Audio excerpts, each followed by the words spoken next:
Everyone get out! Hello, tankers and tankettes. Another one from the archives. Again, another Ace Tanker badge, and this time it's my KV-2. And, well, the KV-2 is in my intro, the KV-2 is in my avatar.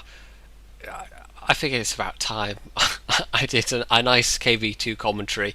And what better one to start with than my Ace Tanker match? And yeah, I have a lot of fun in the KV-2.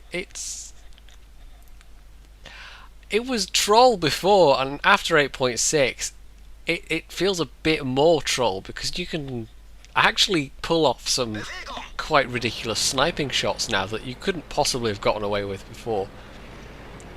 But even if it hadn't had that buff, you know, the KV-2 is, for me, it's one of those tanks where it's a keeper. It's just so much fun. It's just derpy, and it's somehow, I don't know, I can't explain it. It's just hilarious in so many ways. So I started off by being actually quite sensible in knocking down those boxes and the supply crates in the middle of the cap zone, which is something you should always do at the start of a match, especially if you're in a light tank. Because if you're in a heavy tank and you've got a backup to do it, that's a bit of a pain in the arse. But if you're in a light tank, you should definitely do that. Just because it doesn't really help your team to have those there, but it definitely helps the enemy team to have those there. So that's just, it's like, it's good practice. You should always do that. So we're in Lakeville, and I've got some company, but I'm the only heavy tank here.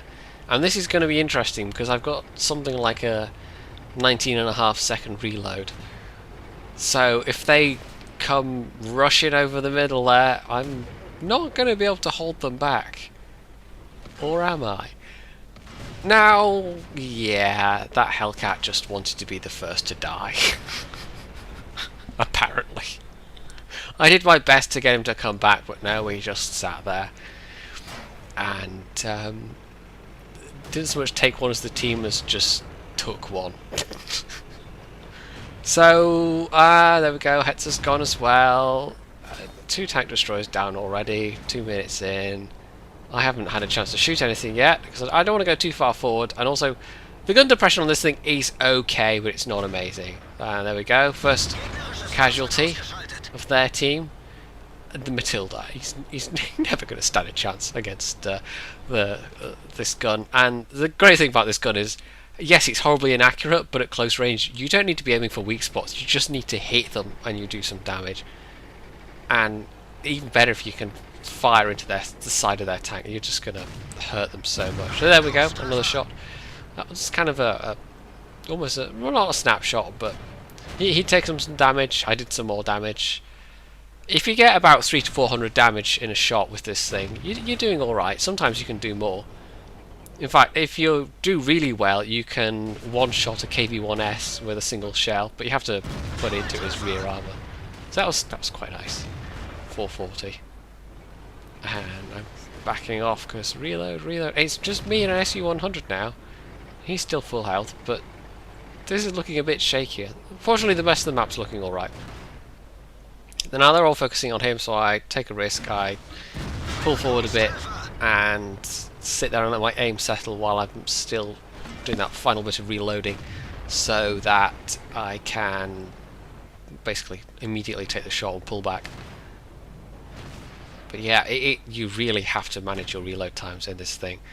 And yeah, it was a bit of a waste of a shell, 19 health, but he needed killing.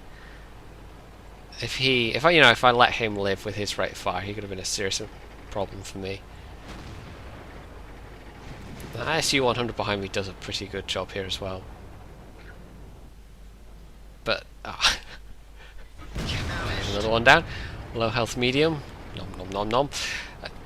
Very good target. Now this guy was actually doing the right thing here. He knew I'd fired. He tried to get up close. He was presumably desperately pinging for help and saying, "Come help me! Seriously, he's alone. He's reloading. He's got 20-second reload." But no, take care of him, and now I've got a problem. I'm actually bouncing some shots though, because don't forget this is the KV armour. And the Cromwell's gun is, if he'd known where to shoot me, that could have been a problem. I'm not sure if the M6 had the top gun. I think he would have hurt me if he had the top gun, so he possibly had the T1 heavy gun, which I think is a 76mm, so yeah, next shell for him. 5 kills. I wish I had the damage counter so I could see how much damage I've done up till this point, but I end the battle with something like just over 3k damage. And we've basically won the match by this point.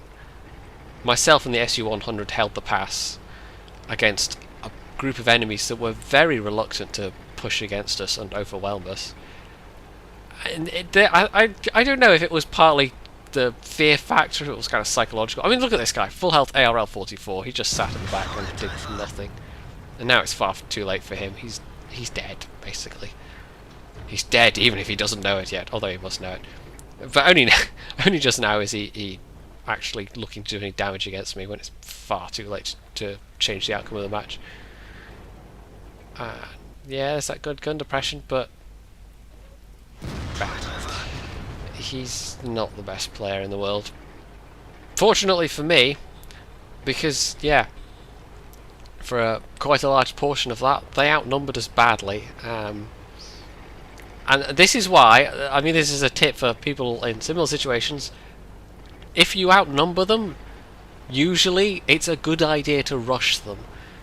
Especially if you know that there's nothing behind. If you're facing 1 or 2 enemies and you've got 4 or 5 friendlies, then there's no point waiting. You really have to go for it. So I'm desperately trying to get the last kill, or a last kill, because I want the top gun.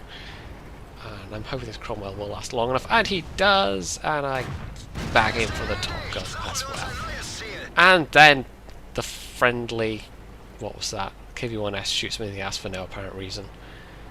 Yeah, who knows? Anyway, yeah, I think a lot of people look at that gun and they look at the reload and they think, nah. And I would not say it's a gun for people new to the game. You need to have an awareness of how to use armor. You need to definitely have a strong awareness of terrain. You definitely, well, most of the time you need at least 1 or 2 teammates around you to cover you while you're reloading. But actually at the end there, I was alone. And yes, they were low health enemies, but they could have taken me if they'd worked together as a group and been coordinated, and they weren't. And fortunately for me, because I got my Ace Tanker badge out of that, and yeah, it was quite a fun game. So if you enjoyed this video, you can click the like button. If you really enjoyed it, you can click the subscribe button. You can leave a comment, of course, and as always, stay tuned for more.